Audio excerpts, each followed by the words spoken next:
大家好，我是娟子。天气越来越凉了，今天用生姜给大家分享一个好吃的甜品，暖胃驱寒。这里我买的是1斤的生姜，都挺新鲜的。把它先掰成小块，倒入清水，把生姜清洗干净。表皮不容易清洗的地方，用削刀给它刮一下。生姜已经去完皮了，也清洗干净了，再给它切成片状。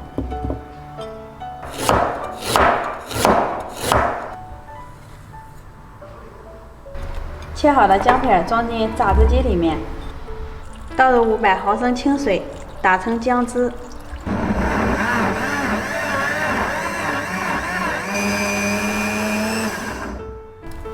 生姜呢，可以多打上几遍，然后给它过滤到大碗里，将这个渣子用勺子给它挤一挤。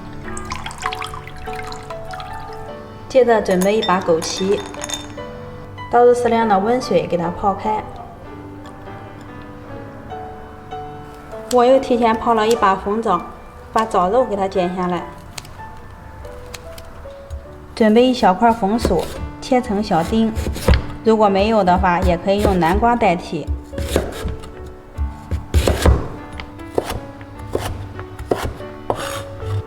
我又准备了1小碗酒糟。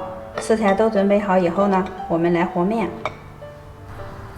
盆里准备200克的糯米粉，倒入160毫升的生姜水和面，边倒边搅拌。搅到没有干面粉了，我们下手揉面。面团揉光以后呢，直接揪1小块，给它团圆。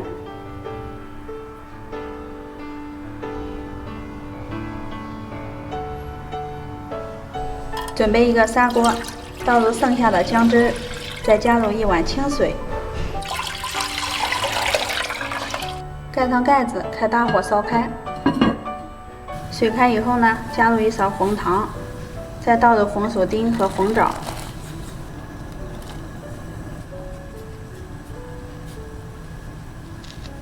再次烧开就可以下入丸子了，